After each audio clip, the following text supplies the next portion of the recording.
Have you ever wondered what games you should keep or you should lose? Find out here at Purge Reviews. Road to WrestleMania, the board game, is one of the biggest cash grabs I've ever seen in my life. First of all, the pawns that you move around aren't wrestlers. They're just like generic pawns. It's so weird. There are some random wrestlers on the board from many different generations for no apparent reason. Like, why is the Ultimate Warrior on here with Roddy Piper and Macho Man and The Rock? I don't know. It's weird. I understand they were probably trying to pick people who were like mainstream popular, but the game is not really for mainstream people. It's a roll and move. You're going to flip over a card and go as many spaces, do whatever the card says, how many spaces, or move around the board, etc. And you're just kind of racing down a track to get to WrestleMania. The first one to the end of the track wins. But there's all kinds of things on like Chutes and Ladders or Snakes and Ladders where you might like, oh, I randomly land on the spot, so now I get to move 50 spaces more. And it's just an exercise in futility because you're just flipping over a card like Candyland, and oh, I moved to that spot. It has a lot of those mechanisms in it. I think that's fine. I think there's a place for that in like the preschool crowd, but do the preschool crowd watch WWF or WWE? I don't know. And if the preschool crowd is watching WWE, do they know who Roddy Piper is or The Undertaker who's retired now, or do they know who the Ultimate Warrior is? I don't know, maybe. It almost seems like it's for hardcore wrestling fans more than like the easy preschool crowd they're going for that might notice Roman Reigns or Sami Zayn or somebody on TV now versus somebody who was on TV 30, 40 years ago. I think it's a weird dichotomy that they're doing in this game. It just feels like somebody had the license, like, great, we're going to slap this guy on here and this guy on here with no idea who this game is targeted for. So it's a very bizarre game.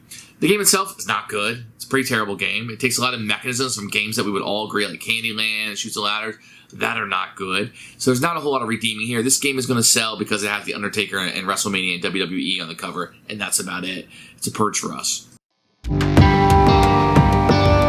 Here's WWE's Road to WrestleMania board game. You can see it has different characters from different eras on it. Roddy Piper on the back. This is a cheapo box that you would get from mass market. Open up, you're going to get like a little bit of a plastic insert. You're going to get some rules, which we'll take a look at in a few minutes. You're going to have a board that will be very reminiscent of Chutes and Ladders or something. It's just a track, and you have some characters listed on here, etc.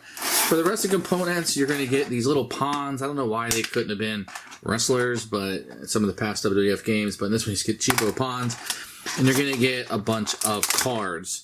Now, the funny thing about these cards are, there's a few of these, it's never enough to get through the whole game. So these are cheap. You can see some of them that has artwork of some character, like why is Jake the Snake on here? You know, it's kind of weird, some of the ones they picked out. But a lot of these just, you know, just generic. They don't have anything on. Why they couldn't have put artwork on it's beyond me. Like this one, like you become a tag team partner of Edge. Like it's so random.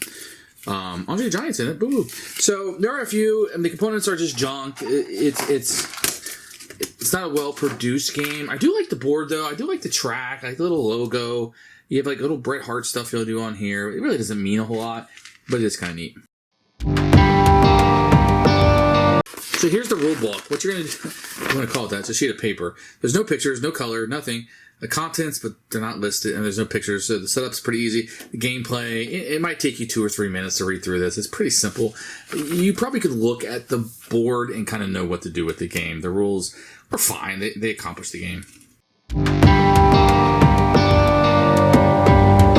what you're going to do is you're going to shuffle up this deck of action cards. You're going to put it right here. Everybody will start here on the very first spot, and you'll have your little pawn for your color. On your turn, you're going to flip over a card and do what it says. Move forward 3 spaces because Stone Cold said so. 1, 2, 3. Next player will go. Successful victory with the ladder match with Razor Ramon. Move 4. 1, 2, 3, 4. You tingle with Jake the Snake. Lose a turn. Yeah, has lose a turn now. The other thing is if you land on these stops right here, you immediately go down. Some of them, like the Macho Man, he'll actually make you go backwards. If you ever get stuck on the Piper's Pit, you lose a turn. Ultimate Warrior will have you draw an extra card. But the goal of the game is to get all the way here, and if you're the first person to get to the end, and you get to go to the WrestleMania match, you will be the winner of the game. It's Chutes and Ladders. I mean, you get a Ric Flair, boop, you get to move 3 extra spaces. That is the entire game. So, whatever. That's what you're doing. Chutes and Ladders, you're moving whatever the cards say, not a lot of decisions to make in it, but that is the Road to WrestleMania. Who should buy this game? Preschool kids, if your preschool kid knows who the Ultimate Warrior is and Bret the Hitman Hart and needs a easy board game, this could be it. Otherwise, if your kid does not fit that Venn diagram, this is not for you. If you're a collector and he's getting every WWE board game, this would fit that bill. It's Candyland mixed with Chutes and Ladders. I'm not sure there's a whole lot here for somebody who might like Roddy Piper. So for us, absolute purge.